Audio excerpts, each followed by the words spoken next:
समस्त को praise the Lord. मोर प्रिय ख्रीष्ट विश्वासी बापा माँ भाई बहन आम जीवन अनेक विषय में प्रार्थना करें, अनेक विषय प्रभु को आम मागी था कि सबकि आम पाई न आम विश्वास सह मागी था, प्रार्थना भक्तिर सह किंतु आम मिल न था। प्रकृत कारण मोर प्रिय बापा भाई बहन माने बाइबल ईश्वर आम अनेक विषय शिक्षा दिखती। आम संपर्क जदि पृथ्वी अन्य विषय प्रति अधिक दृढ़ थाए ताहले आम ईश्वर को किसी पाइपर ना। प्रथमे आम देखा पड़ो कि आमर संपर्क यीशु सहित केते दृढ़ अच्छी, प्रभु यीशु सहित आमर गुप्तर संपर्क केते स्ट्रंग अच्छी। कारण प्रत्येक मनुष्यर किसी ना किसी विषय सहित तार बहुत आसक्त कि संपर्क दृढ़ होता है। कि जो व्यक्ति माने प्रभु यीशु सहित निजर संपर्क गुप्तर दृढ़ कर बंधुता बहुत स्ट्रंग थाए, तेरे ता जीवन में जहाँ मांगे ताहा मिली था। आम देखा वाक्य कि प्रथम आम पढ़ा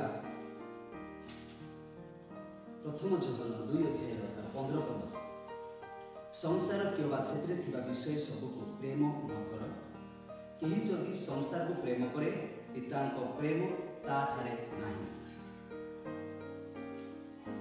एठा लिखागला संसार किबा से विषय को जो मैंने प्रेम करते, संसार अर्थ है जहाँ देखा जाउछि ए पृथ्वीर विषय, पार्थिव विषय, जो विषय धन संपत्ति कि कौन विषय प्रति आमर आसक्त बेसी अच्छे, आम से गुड़िक भल पाचु, अधिक पसंद करुचु, अधिक समय देउछु, तेबे आम ठारे प्रभु परमेश्वर प्रेम नाही बोली बाइबल कहे। पुणी आम पढ़ा कलस्य 3 अध्याय 2 पद, पार्थिव विषय आसक्त न होई ऊर्ध्वस्थ विषय आसक्त हुआ।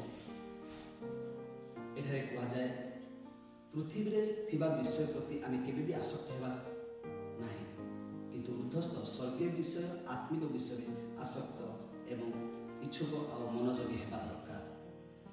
पुणी आम पढ़ा यूहन्ना लिखित सुसमाचार 15 अध्याय 7 पद, जदि तुम्हे माने मो ठारे रुह आउ मोहर वाक्य तुम्ह मानक ठारे रुहे, ताहा हेले जेकोसी विषय इच्छा कर ताहा माग आउ तुम्ह मानक निमंते ताहा साधित हेब।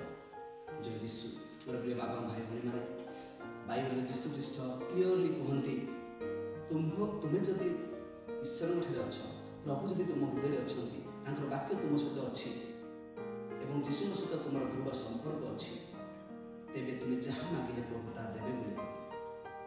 जदि आम मागुछु कि पाऊना तार अर्थ है आमर अधिक संपर्क संसार और पृथ्वी विषय प्रति अच्छी और यीशु सहित से दृढ़ संपर्क ना।